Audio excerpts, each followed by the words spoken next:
First, about neoliberalism. Yes. You're right. It's not less government. It's actually more government, but of a certain kind, for a certain purpose. Correct definition of neoliberalism is harnessing state power to impose the rule of market competition. When you look closely at gentrification processes, you nearly always see that they are product of a collective social action. Point is that despite this developer being very, financially speaking, very powerful, is quite powerless without the intervention of the policymakers.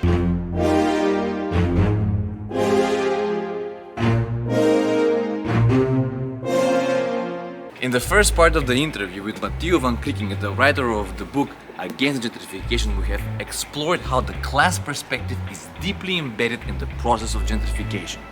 You are watching the second part of the trilogy interview with Mathieu Van Criekingen, and today we're going to explore the love affair between gentrification and its recent new lover, neoliberalism.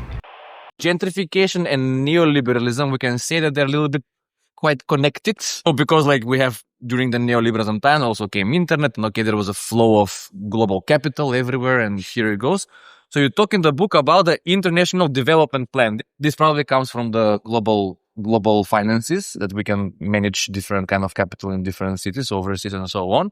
And then you say that in these international development plans, where the government kind of supports or lays down the infrastructure for gentrification to arise, but they're not saying gentrification, they're actually pushing the following words like territorial competitiveness, urban attractiveness, city brand image, metropolitan vision, major projects, entrepreneurial spirit, working hubs. If you talk with the everyday people, they tell you these are very good things. Why you're trying to oppose this city brand image? Everything is good in these three: city, brand, and image. Right? You have this major project, territorial competitiveness, right? We compete. Urban attractive, urban and be attractive. What's wrong with that? So these are buzzwords. How to oppose these buzzwords? Why they are not actually why they're not bringing social good and wealth? Yeah, yes, indeed. And that's why buzzwords are made for, is to be immediately adopted. Thank you very much. That's the function of buzzwords, that you cannot immediately and spontaneously oppose without being considered as some kind of crazy or reactionary guy.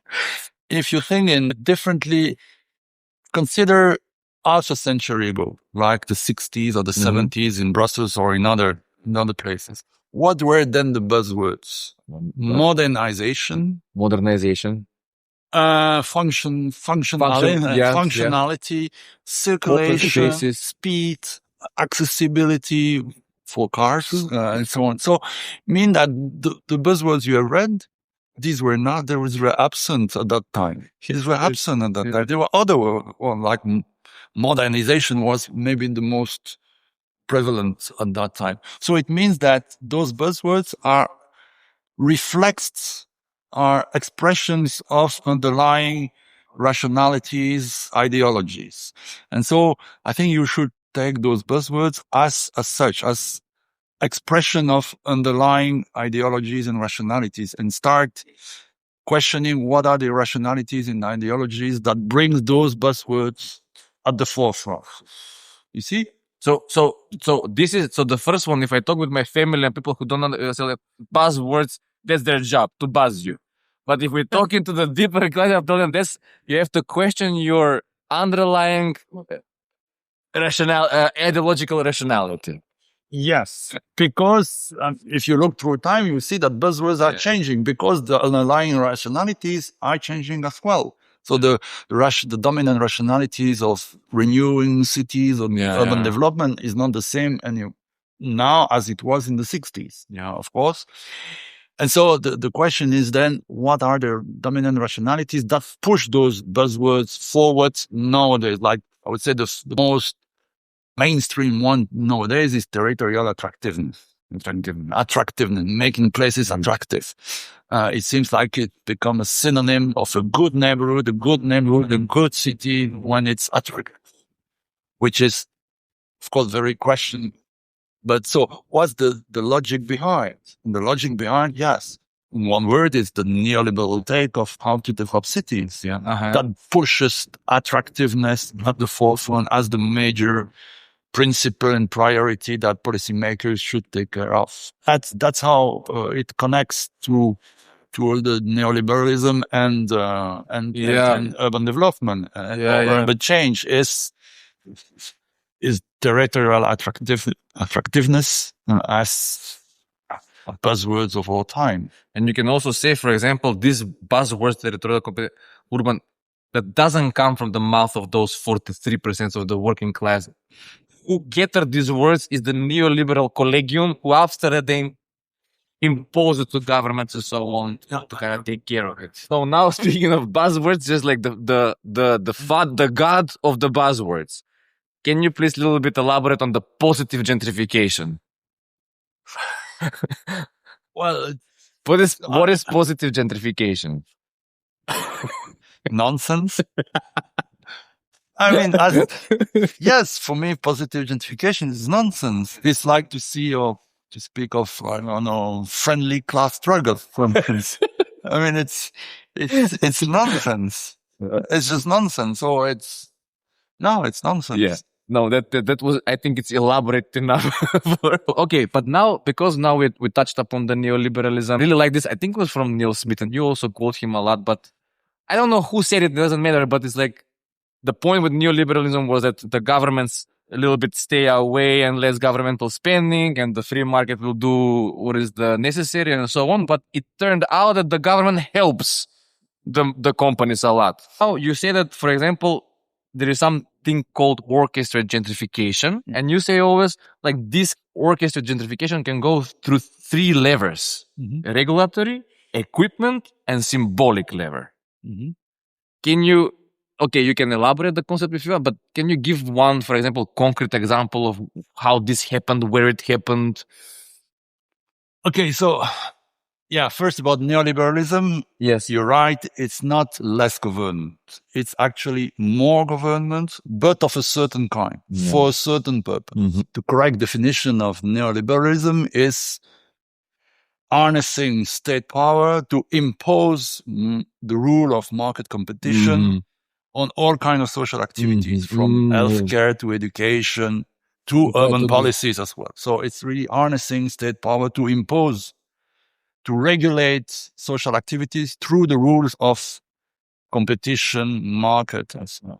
And so it means that we should consider gentrification not as a product of some kind of pure market forces, abstract market forces that are there. They are happening by themselves. There are, supply, demand, and so investment, and so on and so on. No, I mean, when you look closely at gentrification processes, you nearly always see that this is a product of what I call a collective social action. It's really multiple actors, multiple institutions, groups, categories, and so on that come together, in fact, to produce, even if it's not in a coordinated way. Yes, but coordinated. no, it's not that they meet somewhere and they design the plan. No, it's not a conspiracy. It's not a conspiracy. It's not although they don't meet in dark kind of back places. They just, it happens as a collective. The result is a collective social action, and within it, the role of state actors is the changing regulations, so changing land use plans. If you take here in Brussels, we have a very large new build gentrification project going on in a place called Turin Taxi. So it's a former warehouse and train station for freight and goods that has been transformed and now is being transformed by a real estate developer into a place full of luxury housing, nice shops, and so on, very secure, policed, and so on, where, of course, homeless people are banned completely. Beginning, well, not so long ago, it was industrial land use. You could not build any housing on that.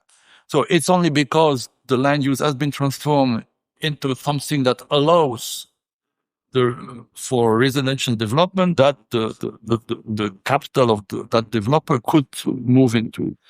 On top of that, you have all all kind of public actors investing in public facilities all around, like a new park, new banks, renovating the banks of the canal just in front, so displacing wholesale trade activity that were located there, or displacing another social hub, Allée du Caille, was also displaced and the building destroyed to give a nice view from the side to the canal, the waterfront, as they call it. So that's also a lot of investment made by public actors in the name of sustainability, green, and so on and so on. But that, as a result, de facto works at the advantage of the developer, that who could capitalize on those improvements into increasing land values on his site, and so selling his apartment and flats and buildings at a higher price than without it. So, and also symbolic policy. There are lots of symbolic efforts made by different policy actors in Brussels to turn the place from an industrial image into a place for recreation, for housing, for retail. Revalorization. They will a symbolic change, like to change the perception that people who never go there have of the place. Changing its city branding. Yeah, that's also with the Citroën building. Yeah, that's place branding. Yeah, and so all these three elements: change in the regulation, investment in public facilities, place branding, all that, in fact, had value to the place that can be then captured into land value, into money by the real estate investor. So the point is that despite this developer being very, financially speaking, very powerful, it's financed by a holding financial corporation, despite its, I would say, financial muscles, is quite powerless without the intervention of the policymakers. And so it happens that's in that sense, it's a collective social action. It's not a conspiracy or it's a collective social that happens, that intervention from public and private actors de facto acts hands in hands to produce this gentrified place. So this is now, we also touched about this, like storytelling, branding the city. So for us, it's very important just to ask you, like, can you just tell us if the storytelling of Brussels as a capital of EU, of European Union, do you think that this has jump-started the gentrification in Brussels, or it would have happened anyways? Just like, I'm interested to know this, like, because everyone says like capital. If you go now on the new development, buy your apartment in the heart of Brussels, in the heart of the European Union. That's how it's the banks development. So they are playing on this widely, even though the European Union is on the other side of the city, if we can go like this, but never mind. Even though this is very in a close proximity to the center of Brussels. So, first, you're right to speak of capital of Europe label as storytelling. To be clear, it's not capital of Europe, because Europe has no capital. Remember this, like, Strasbourg can be happy with whatever they wanted to be like 20 years, 30 years ago. But like, first, Europe and the EU is something different. The EU is a political construction that has institutions located, some are located in Brussels, some are in Frankfurt, some are in Strasbourg, some in Luxembourg, in Amsterdam, and so on. Like that. So it's storytelling. It's creating a story in order to try to catch the attention and to create support to create creating a kind of hegemonic vision of a place that immediately and kind of instinctively will create support endorsement. So now is the time to invest in Brussels, the capital of Europe. Move along to the canal in Brussels, the new hip zone. Perfect place for running and jogging, and it's so clear and clean that you can Spotify potential junkies on even 100 meters away from you. Right next to the upcoming biggest museum of Brussels, Pompidou, just like in Paris, where the government invested around 250 million euros to make this beautiful for you and to make sure that no any kind of little jammy things gonna happen inside. And I know you might. And I remember when the government 2015, I think, launched the canal plan. So the plan designed to change the canal area into a place for residents and so on. One of the arguments was that, saying that as the capital of Europe, Brussels deserves a better canal area. And I know you might think this is like skating and children will be drinking some alcohol. You know what? Better you have the skaters located in one place under surveillance area than they be skating anywhere in the city and smoking. And you might think that you're investing in an area that's close to the working class. But don't worry. On that side over there we have new high-end apartments. They're gonna be beautiful, new, boring, corporate, very generic looking house over here. Again, glass facades. So those two buildings are gonna be acting like a surveillance monitoring system. No?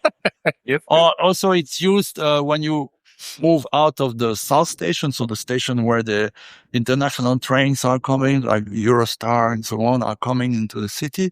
You often learn like when you move out of that station, you expect to see a kind of prestigious environment because you are in the capital of Europe. And what you see is not at all. I mean, it's kind of shops run by independent shops run by immigrants.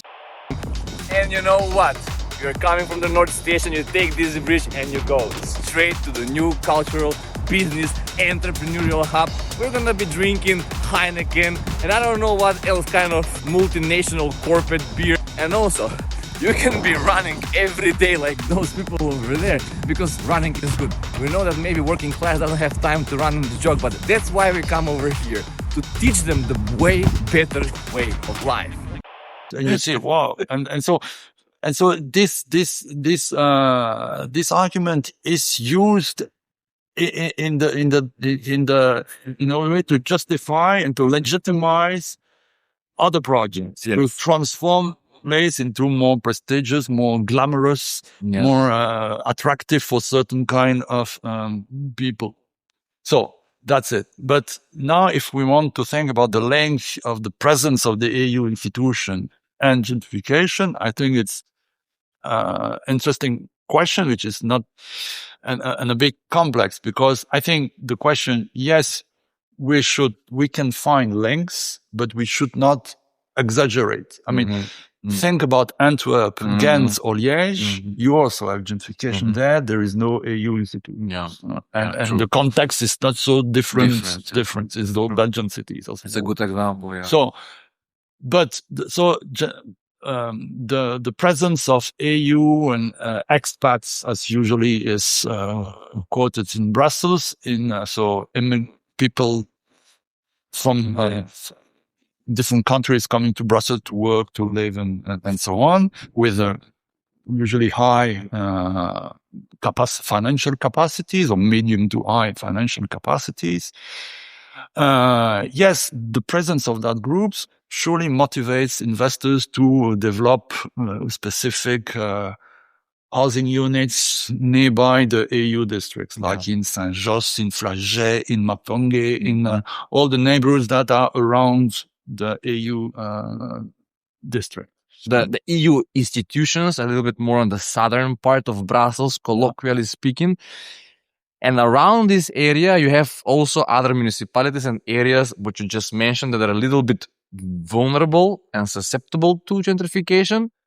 But you just mentioned them. But we have the feeling, maybe it's a wrong feeling, maybe wrong impression, that on the local media, we're not seeing much. For example, we keep talking about the gentrification on the canal. Somehow we leave that part like it's already given. So do we have a wrong impression or what's going on there? Or, yeah. I think why we're not talking about them? Like why we're not putting them there are people talking about Yeah, they are. happening in Matonge, and Okay. there are people who really affected by the transformation of Matonge into a place for a more posh place, or a place where you find very pricey apartments, buildings being built, targeting especially the AU workers, and pushing, displacing other people out of the neighborhood. So yeah, gentrification is taking place there. And so why there is less media attention? My view, I think that there is media attention and also research attention on Canal because the place is a place where gentrification is less likely to occur without dedicated state intervention. Yeah. I mean, when you have a working class neighborhood with a strong immigrant image like Matonge, just next to the AU districts, you can. Okay, it's immediately a prime target for real estate investors to target that neighborhood. The canal area is farther away in the west. It has never been in history a bourgeois neighborhood. Never. It's always been industrial, working class. It's a shift. It's a new moment. And so it needs much more investments in much more action in the regulation, in public facilities, in image, place branding. Excellent. So it was less likely to occur. But it occurs. So it happens. So I think that's maybe part of the answer. Talk about canal zone is being gentrified. Just very quick science fiction, if you want. Let's imagine just like the canal is completely gentrified, whatever this means. Like our question is like, because somehow it's eating up the edges of Anderlecht and Molenbeek, which are socially vulnerable, economically vulnerable areas in Brussels. Do you have expectation that if we completely gentrify totally the canal, it will start going towards the hearts of these neighborhoods, or no, it will stay kind of... No, we wanted this prime area, the canal, and we're fine here and we'll work on it. Well, actually, the pressure of gentrification is already felt in places like the one you mentioned. So beyond just the edges of the canal, of course, just along the water, you have those developers interested in having a waterfront location that they can sell a view. Ocean view on the canal. Ocean view on the canal with the yachts, with a little imaginary yacht. You come to the... It's a very small ocean. Yeah. Very linear. And here small. The ocean starts. No, not completely, but okay. So if you go more to the west, you can already feel the pressure of gentrification. But of course, the forms, the kind of actors are different, but yes, it is already doing. The process is already in motion. Yes. So now let's go a little bit to, again, we're keeping to neoliberalism but we are back to the Brussels system. Today we are 500 and I don't know how many days without government, guys. Like if you have to invest in Brussels, now is the time. Come and 1 year and a half. 1 year and a half. So, I mean, they're saying the Brussels municipalities are virtually bankrupt. Now you have so because we're active on the contact on the media and so on, we often get in the comment section, doesn't matter, people are people, democratic views they have. They say, for example, you know why we are bankrupt in Brussels? Because we have a strong social policies. We have also the mayor, which, I mean, that's how some people want to simplify things. The mayor is from the Socialist Party, which means we have social politics. And what we need to do in order to get out of the virtual bankruptcy, we have to embrace more neoliberal policies. what is your opinion, if you can tell us, about why municipalities are getting bankrupt or like running out of money? And do we need stronger neoliberal policies? Okay, so local finance is something I'm completely not an expert at all in local finance. And also, once again, maybe you should meet with people who are really experts in local finance, and they are very good experts of those kind of issues. The point I can make is twofold. First, okay, territorial attractiveness policies. First, they are very costly. Yeah. You see, and it's always the discourse that yes, by investing in a canal, in a new museum with the Centre Pompidou, bringing it to Brussels, we will get extra visitors that will bring us extra money and it will help solve the bankruptcy and budget issue. But they don't. How many it costs to invest in the first place? So first, territorial attractiveness policies are costly. And as far as I know, there is no proper evaluation of how much you get from the investment. The unrealized capital it will come in the future. Of those kind, what is going back to the public budget? Yes. Of course, a lot is going to different private budgets. It's not coming fast enough for them. But so what is the return on investment for public money, for public budget? So that's, we would be very interested to know. But what is clear is that it's costly. Those policies are costly. We have an example here with the Pompidou Museum, which is, it's a whole debate about how much does it cost and so on. So first. And second, the second point is that social policies also save money.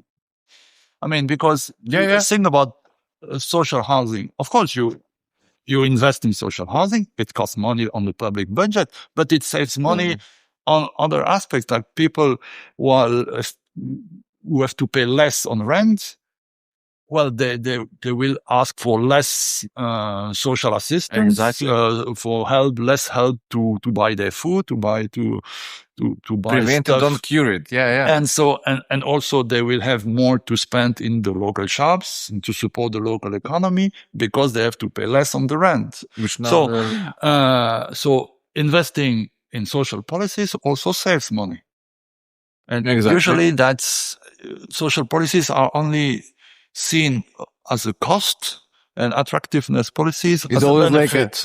But you just switch it around. And now is the time for City Secret sketch. In this sketch you can see a strange and unsettling city. At the center of the illustration stands a large, massive development that puts immense pressure on the surrounding urban fabric. We have deliberately imagined the city's surface as a soft spatial fabric, one that can be warped and distorted by the sheer heaviness of the buildings. The massive structure at the center pierces this fabric and like a black hole attracts, or rather say sucks in, the surrounding urban environment. It draws in the city's budget and investments intended for the urban tissue, urban design, and the public infrastructure. It is fragmenting and damaging the smaller urban entities. It erodes the existing qualities. In this sense, the illustration becomes a personification of urban attractivity.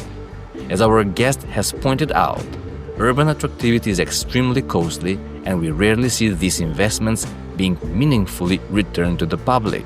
Instead, such projects often absorb enormous financial resources and initiate spiral debt and financial Ponzi schemes. These dynamics frequently result in budgetary deficits and weaken social cohesion and urban sustainability, ultimately opening the vicious cycle of privatization, more neoliberal policies, and further gentrification. And that was it for today. Now you know everything about gentrification and neoliberal policies and how they love each other. And if you like what we do, very good way to support our work is to get this book. The Urban Revolution is a fun sketch. Also, you can subscribe on our Patreon and start to be collector of these beautiful, amazing little cards which are carrying along knowledge that can be put in your pockets. Beautiful cards with interesting game clues inside. Follow through till the next episode, the third part of this little series about gentrification, where we're gonna tackle gentrification resistant elements.